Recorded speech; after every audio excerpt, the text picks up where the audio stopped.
سے پہلے بہا اس کے لیے من احد کوئی ایک من العالمین جہان والوں میں سے انکم بے شک تم لتأتون الرجال آتے ہو مردوں کے پاس شہوتاً شہوت سے من دون النساء سوائے عورتوں کے بل انتم بلکہ تم قوم لوگ ہو مسرفون حد سے بڑھنے والے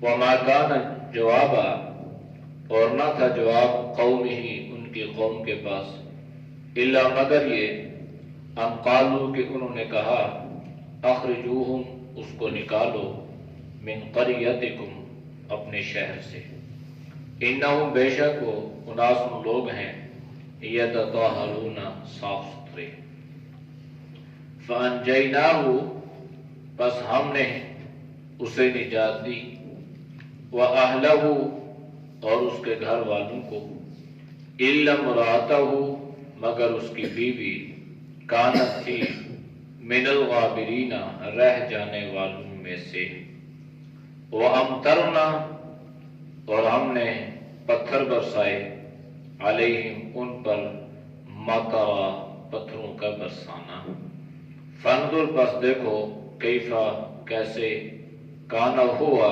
عاقبت انجام المجرمین گنہگار لوگوں کا۔ آیات کا ما قبل آیات کے ساتھ ربط اور تعلق یہ ہے کہ ما قبل آیات میں انبیاء علیہ السلام کا ذکر ہوتے ہوئے حضرت صالح علیہ السلام کی قوم کا ذکر ہوا، پھر حضرت صالح علیہ السلام کی قوم پر جو عذاب آیا اللہ نے اس کا تفصیلی ذکر فرمایا۔ آج کی آیات میں اللہ نے ایک اور پیغمبر حضرت لوط علیہ السلام کا ذکر فرمایا ہے۔ وَلُوطًا میں واو عطفہ ہے، اس کا عطف وَلَقَدْ أَرْسَلْنَا لُوطًا یعنی جیسے پچھلی آیات میں وَلَقَدْ أَرْسَلْنَا نُوحًا إِلَىٰ قَوْمِهِ آیا ہے تو واو کا عطف وہاں پہ ہوگا اور کہ ہم نے بھیجا لوط کو اپنی قوم کی طرف۔ حضرت لوط علیہ السلام جو تھے یہ حضرت ابراہیم علیہ السلام کے بھتیجے تھے۔ حضرت ابراہیم علیہ السلام پر اول ایمان لانے والے ان کی بیوی حضرت سارہ اور پھر اس کے بعد حضرت لوط جو عمر میں بہت چھوٹے تھے، 55 تھا، لیکن حضرت ابراہیم علیہ السلام پر ایمان لائی۔ جب اللہ نے حضرت ابراہیم کو ہجرت کا حکم دیا تو حضرت ابراہیم اپنی بیوی حضرت سارہ اور اپنے بھتیجے حضرت لوط علیہ السلام کو لے کر بابل سے نکلے اور مصر میں اور پھر سدوم میں ہوتے ہوئے آ کے آباد ہوئے۔ یہاں پہ اللہ نے مختصراً حضرت لوط علیہ السلام کی دعوت، قوم کا طرز عمل، ان کی بے حیائی، ان کی برائی، پھر ان پر آنے والے عذاب کا ذکر فرمایا۔ یہ جو تاریخی واقعات ہوتے ہیں نا، اصل میں یہ انسانی عبرت کے لیے ہوتے ہیں۔ اس میں بعض لوگوں کے لیے عبرت ہے، بعض کے لیے سبق ہے۔ اہل ایمان کے لیے اس میں ہمت، جرأت اور گویا استقامت کا ایک کوہ گراں ہے کہ ایک طرف تو پیغمبر کی استقامت دیکھیں، پیغمبر کی دعوت دیکھیں، پیغمبر کا طرز عمل دیکھیں، پھر دوسری طرف قوم کا رویہ بھی دیکھیں، لیکن اس کے باوجود پیغمبر دعوت سے مایوس نہیں ہوئے، انہوں نے آخر تک حد الامکان اس بات کی کوشش کی کہ کوئی آدمی بھی دنیا میں بھی اور آخرت میں بھی اللہ کے غضب و غضب کا شکار نہ ہو، اس کے لیے انہوں نے دن رات ایک ہی رکھا، محنتیں کی، مشقتیں اور اذیتوں کو برداشت کیا، لیکن کبھی بھی زبان پہ شکوے نہیں آئی اور کبھی بھی محنت میں کمی نہیں آئی، اور کبھی یہ نہیں کہا کہ اللہ میں نے تو بہت مرتبہ اسے کہا ہے، یہ تو بات مانتی ہی نہیں۔ جو اللہ نے آپ کو پیغام دیا تھا، جو اللہ نے آپ کی ذمہ داری لگائی تھی، آخری دم تک ہر پیغمبر نے، ہر رسول نے 100% اپنی ذمہ داری کو پورا کیا۔ نتیجہ جو ہے یہ اللہ پہ ہوتا ہے، ہدایت جو ہے یہ اللہ کے قبضے میں ہے، نہ میں دے سکتا ہوں، نہ آپ دے سکتے ہیں، نہ کوئی پیغمبر رسول ولی دے سکتا ہے۔ ہدایت جسے اللہ چاہتا ہے اسے میسر ہوتی ہے۔ چنانچہ حضرت لوط علیہ السلام کی دعوت کا ذکر اللہ نے یوں فرمایا، وَلُوطًا، اور اللہ نے حضرت لوط علیہ السلام کو بھی بھیجا، اور اللہ کی توحید، اللہ کی ربانیت اور اللہ کی وحدانیت بیان کرنے کے بعد جو اس قوم میں سب سے بڑی برائی تھی، حضرت لوط علیہ السلام نے فوراً اس کی نشاندہی کروائی اور اسے گویا منع کیا۔ اذ قال لقومہ، حضرت لوط نے اپنی قوم سے فرمایا، اتأتون الفاحشۃ ما سبقکم بها من احد من العالمین۔ فوراً قوم کے سامنے اس کی بے حیائی، اس کی گندگی، اس کی غلاظت اور اس کی ان ساری ناپاک حربوں کو رکھا اور فرمایا کہ اے میری قوم، جس بے حیائی کا تم ارتکاب کرتے ہو نا، جو گناہ تم کرتے ہو، اس سے پہلے کسی قوم نے بھی یہ بے حیائی نہیں کی۔ علماء نے لکھا ہے کہ اس سے پہلے کسی آدمی کے تصور میں بھی یہ بات، حالانکہ حضرت نوح علیہ السلام کی قوم تھی، حضرت صالح علیہ السلام کی قوم تھی، قوم عاد اور قوم ثمود گزر چکی تھیں، اگرچہ وہ شرک کے اعتبار سے اور کفر کے اعتبار سے اور پیغمبر کی مخالفت کے اعتبار سے بہت آگے بڑھے ہوئے تھے، لیکن ان کے ذہن میں بھی یہ گندگی اور یہ غلاظت اور یہ خباثت پیدا نہ ہو سکی جو قوم لوط کے ذہنوں میں پیدا ہو گئی، اور انہوں نے اس غلاظت کو اپنا لیا۔ تو پیغمبر نے فرمایا، بھائی اتأتون الفاحشہ، فحش جو کہتے ہیں نا، یہ کھلم کھلا بے حیائی۔ قرآن کریم نے اس کے بارے میں یوں فرمایا، وَلَا تَقْرَبُوا الْفَوَاحِشَ إِلَّا مَا ظَهَرَ مِنْهَا وَمَا بَطَنَ، کہ تم فحاشی کے قریب مت جاؤ، چاہے وہ ظاہری ہو چاہے وہ باطنی ہو، اعلانیہ ہو چھپی ہوئی ہو، تم اس کے قریب مت جاؤ۔ تو قریب جانے سے اللہ نے منع اس لیے کیا، اگر کوئی اس کے قریب جائے گا، وہ اسباب، وہ ذرائع، وہ آلات استعمال کرے گا جو بے حیائی کے مرتکب ہونے کی نشاندہی کرتے ہیں یا ذریعہ بنتے ہیں، تو اللہ نے ان آلات، ان ذرائع کو استعمال کرنے سے منع کر دیا، بلکہ ان کے قریب جانے سے اللہ نے منع فرمایا ہے۔ تو فحشہ، اس کھلم کھلا بے حیائی کو جو خلاف فطرت اور خلاف طبیعت ہو، تو حضرت لوط نے فرمایا کہ بھائی جس کام میں، جس گندگی غلاظت میں تم پھنس چکے ہو نا، تم سے پہلے کوئی قوم، کوئی امت اس غلاظت اور خباثت میں نہیں تھی، یہ تم کیا کر رہے ہو؟ انکم لتأتون الرجال شہوۃ من دون النساء، کہ تم عورتوں کو چھوڑ کے مردوں کے پیچھے بھاگتے ہو، اور اس طرح گویا تم